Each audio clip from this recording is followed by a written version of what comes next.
മുഖ്യമന്ത്രി കാലഹരണപ്പെട്ട ഭരണാധികാരിയാണെന്നാണ് V D Satheesan പറഞ്ഞിരിക്കുന്നത്. അതെ, അവർക്കെന്താ പറഞ്ഞുകൂടാത്തത്?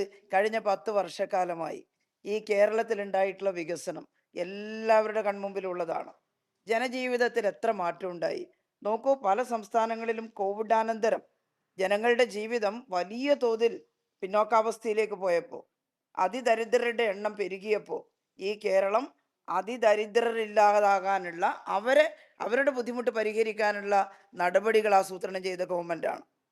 കമ്മ്യൂണിസ്റ്റോ ഇടതുപക്ഷമോ ഒന്നും അല്ലാത്ത ഒരുപാട് ആളുകൾ ഈ സമൂഹത്തിലുള്ള സാമൂഹ്യാചാര്യന്മാരെല്ലാം, ധനതത്വശാസ്ത്രജ്ഞന്മാരടക്കം അത്ഭുതത്തോടെ അത് നോക്കിക്കണ്ടു. എങ്ങനെയാണ് ഒരു പ്രോജക്റ്റ് ഉണ്ടാക്കി എക്സ്ട്രീം പോവർട്ടി പരിഹരിക്കാനുള്ള സമീപനം ഇടതുപക്ഷം സ്വീകരിച്ചത്? ചില IAS ഉദ്യോഗസ്ഥന്മാർ പറയുന്നത് നിങ്ങൾ കേട്ടിട്ടുണ്ടാവും. ഞങ്ങളുടെ ജീവിതത്തിലെ ഏറ്റവും പ്രധാനപ്പെട്ട ഒരു വർക്കായിരുന്നു അത്. വെറുതെ വർത്തമാനം പറയലല്ല, ആ കുടുംബങ്ങളെ കണ്ടെത്തി അവരുടെ ജീവിത സാഹചര്യങ്ങൾ പരിശോധിച്ച് ആ കുടുംബങ്ങളെ അതിദാരിദ്ര്യത്തിൽ നിന്ന് മുക്തമാക്കാനുള്ള നടപടി സ്വീകരിച്ചു. ഒരു ഭാഗത്ത് ഏറ്റവും താഴെ തട്ടിലുള്ള ആളുകളുടെ ജീവിതം മെച്ചപ്പെടുത്താൻ ശ്രമിക്കുക, അതേ സമയത്ത് വൻകിട പദ്ധതികളടക്കം നടപ്പിലാക്കിക്കൊണ്ട് കേരളത്തിൽ പഠിച്ചു വളർന്നു വരുന്ന ചെറുപ്പക്കാരുടെ എല്ലാം തൊഴിലില്ലായ്മ പരിഹരിക്കുന്നതിനും കേരളത്തിൻ്റെ വരുമാനം വർദ്ധിപ്പിക്കുന്നതിനുള്ള സമീപനം സ്വീകരിക്കുക. വിഴിഞ്ഞം പോർട്ടും മെട്രോയും വാട്ടർ മെട്രോയും മലയോര ഹൈവേയും തീരദേശ ഹൈവേയും വ്യവസായ ഇടനാഴിയും ഒരുപാട് വ്യവസായ വകുപ്പിൻ്റെ കീഴിൽ ആരംഭിച്ചിട്ടുള്ള വ്യവസായ സംരംഭങ്ങളും ഇതെല്ലാം ഈ കേരളത്തിൽ 10 കൊല്ലത്തിനുള്ളിൽ ഉണ്ടായിട്ടുള്ളത് വലിയ നേട്ടമാണ്. അതിൻ്റെ ഗുണഫലം അനുഭവിക്കുന്ന ഒട്ടേറെ ചെറുപ്പക്കാർ ഇവിടെയുണ്ട്. ഇനി ചെറുപ്പക്കാർക്ക് ജോലി കണ്ടെത്തി കൊടുക്കാനുള്ള കണക്ട് വർക്ക് സ്കോളർഷിപ്പ് വളരെ പാവപ്പെട്ട കുടുംബത്തിലുള്ളവർക്ക്, സാമ്പത്തിക ശേഷിയുള്ളവർക്ക് ആ മുതൽ മുടക്കുമ്പോൾ എവിടെ ചെയ്യണം, എന്ത് സംരംഭം തുടങ്ങണം, അതിന് സഹായിക്കുന്ന തൊഴിൽ കണ്ടെത്തി കൊടുക്കാനുള്ള വിജ്ഞാന കേരളം പദ്ധതി, ഇതെല്ലാം ഈ കേരളത്തിൽ അങ്ങനെ കണ്ണടച്ചിരുട്ടാക്കാൻ പറ്റുമോ?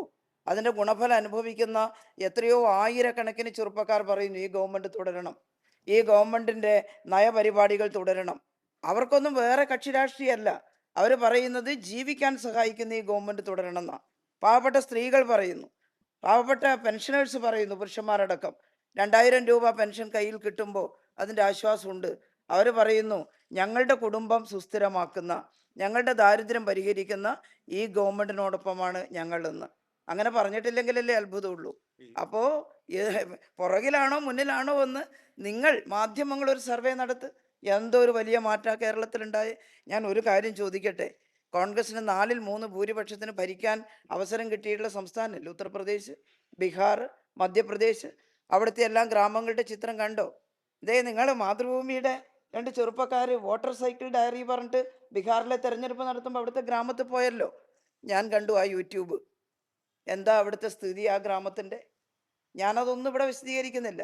എന്നാൽ കേരളത്തിൽ ഏതെങ്കിലും ഒരു സ്ഥലം അതുപോലെ താമസിക്കുന്നതിൻ്റെ തൊട്ടടുത്ത് വെളിമ്പ്രദേശത്ത് മലവിസർജനം ചെയ്ത് മൂക്ക് പൊത്തിയിട്ട് പോകേണ്ടുന്ന ഒരു ഗ്രാമമുണ്ട് ഇവിടെ? നിങ്ങൾ ആലോചിക്കൂ. അതാണ് കേരളത്തിൻ്റെ മാറ്റം. ആ മാറ്റത്തിൽ കോൺഗ്രസിനൊരു പങ്കുമില്ല. ഉണ്ടെങ്കിൽ അവർക്ക് വലിയ ഭൂരിപക്ഷത്തിൽ ഭരിക്കാൻ കിട്ടിയ സമയത്ത് ഇന്ത്യയിലെ എല്ലാ ഗ്രാമങ്ങളും അങ്ങനെ ആക്കി മാറ്റാൻ സാധിക്കുമായിരുന്നു കോൺഗ്രസിന്. കോൺഗ്രസ് അത് ചെയ്തില്ല എന്നുള്ളതാണ് നമ്മുടെ പരാതി. BJP യും ചെയ്യുന്നില്ല, അതാണ് പരാതി.